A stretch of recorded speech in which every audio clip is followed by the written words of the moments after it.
Hello, Internet. Welcome to Game Theory. Hello, everyone. Welcome back to another Animal Crossing video. And today, I'm going to be theorizing about where Animal Crossing characters belong because it's pretty weird. So, let's just get into this. Alright, so on your island, you go to the store and you see Timmy and Tommy. And then you go to the airport to see your friend, and you also see Orville. So that's pretty normal so far. Then you go to your friend's store and you see the same Timmy and Tommy. Then after that, you go to the airport to fly back home and you see Orville again. So that's pretty weird. Like, did these NPCs fly to your friend's islands as well? Or is there a clone of the clones in Orville for every island? And this doesn't just happen for these three. It also happens for Isabelle, Tonic, Blabbers, and even your own villagers. So let's say you have Genji on your island, and you visit your friend's island, and they also have Genji. And you decide to talk to Genji.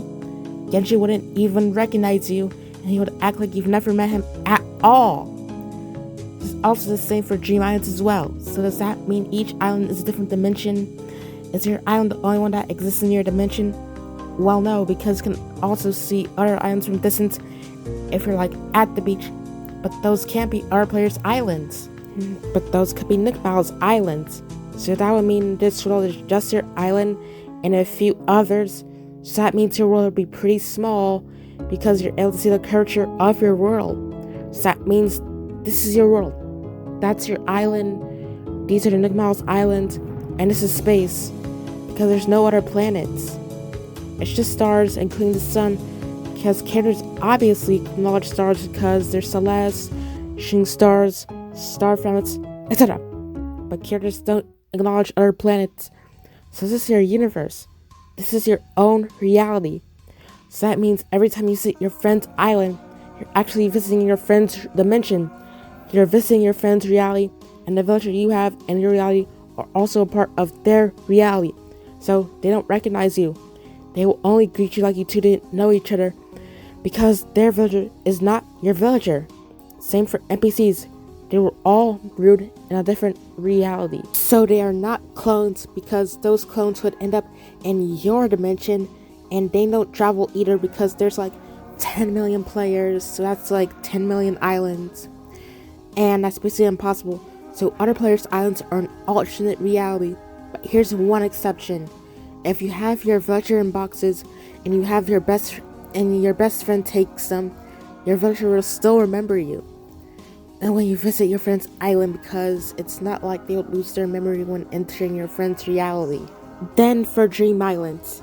So you're basically dreaming of a different reality, and the villagers on that Dream Island could also be dreaming of the island as well, because when you talk to them, they sometimes say that they were watching TV 1 minute and now they're here.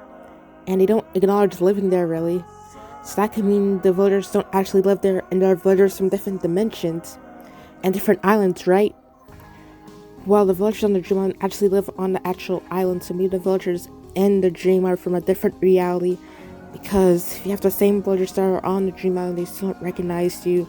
But the same villagers that are in the Dream Island actually live in the real life island. Let's just move on. Now here's the confusing part. Hemispheres.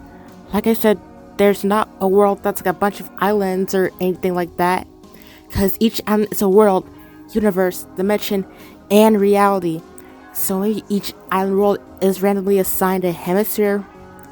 Well, no, because the world can't just have one hemisphere, and the southern hemisphere is on the south side of the world, so southern hemisphere island to be located south of the world, and northern hemisphere islands will be located north.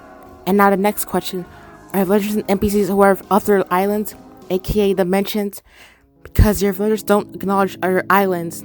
It's just your friend if they've visited. So that means villagers only know you, other villagers, their island, and other islands in this small world. But what I said about friends getting your villagers earlier, they would still know your reality and existence, so your villagers would know about 2 dimensions actually. Now this one is kind of dark, so where do villagers and boxes that don't get taken by someone go?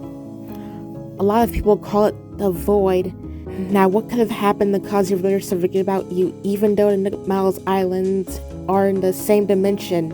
Well, firstly, if you had your villager move out and decide to go villager hunting, and you find your old villager, they won't recognize you. But I said before that Nook Miles Islands are in your dimension, and I also said before that if your villager goes to another dimension, they will still remember you. So what happened to your villager? They have their memory wiped on the way to the island, or Nook Miles Island where you find villagers not in your dimension? Well, no, because I said that villagers still remember you when they go to another dimension. So the only logical reason is that your villager went into the void and got replaced by the same villager in another dimension. But that's just a theory. A game theory. Wait, no, not that. So basically, villagers and NPCs are residents of your island, but they're also residents of another island in a different reality. Alright, so that's gonna be it for this dark video, and you'll probably never look at this game the same way again. Comment, like, and subscribe, and I'll see you later.